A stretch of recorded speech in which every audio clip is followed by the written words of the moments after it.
was the end of a busy day. The engines had been working hard. They were feeling pleased and proud. Except Henry. He was feeling ill.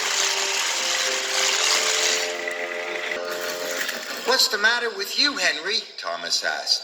My boiler's grumbling. "Maybe it's grumbling at you," teased Thomas. "That's not funny," hissed Henry. "You just don't care." But Emily saw that Henry was leaving a puddle of water behind. She was worried. The next morning, Sir Topham had arrived. "Thomas, Percy, Henry, I want you to collect some freight cars and take them to the docks." "Yes, sir," cried Thomas and Percy. Henry watched the engines puff away. He didn't feel well. "Useful engines don't complain," Henry muttered. He was leaving water everywhere as he chuffed towards the coaling plant. When Emily saw this, she was more worried than ever.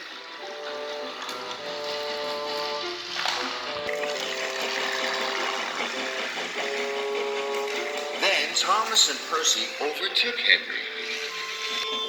"Hurry up, Henry!" Percy tooted. "I can't go any faster," Henry chuffed miserably. "You're just being lazy," teased Thomas. By the time Thomas and Percy reached the coaling plant, they had a naughty plan. "Please, sir," said Thomas, "Henry wants to take more freight cars." "He is bigger," added Percy. The yard manager agreed. Meanwhile, Emily was talking to Sir Topham Hatt. "I'm worried about Henry." Perhaps his tubes are leaking," replied Sir Topham Hatt. "You'd better check."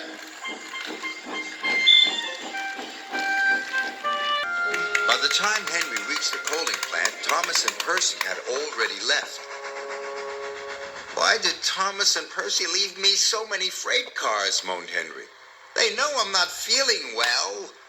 "We'll still have to take them," said his driver. Henry chuffed and puffed and pulled his long line of freight cars.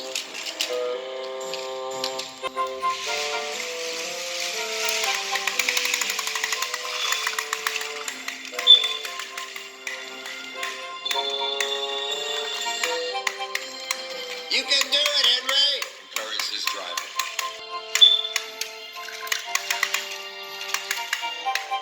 But it was no use. Henry ground to a halt. Just then Emily arrived. "Are you all right, Henry?" "No," moaned Henry. "I'm stuck." Henry's firemen uncoupled the heavy freight cars. Emily changed tracks and then hooked up to Henry. "Oh, thank you, Emily," wished Henry.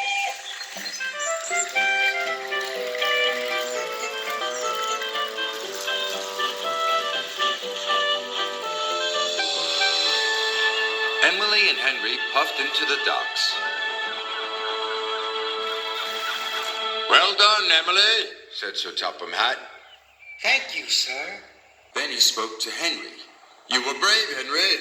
You weren't well, but you still tried to pull the heavy freight cars." Thomas and Percy felt ashamed. "We're sorry, Henry," said Thomas. "We didn't think you were really sick," added Percy.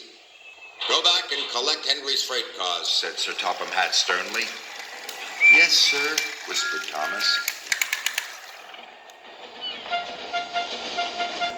Soon Henry was mended and back at work.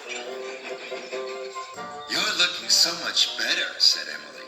"Well, they mended my tubes, but they didn't even look at my brakes, my gauges, my squeaky wheels." Emily smiled. "All in good time, Henry." Poor Henry.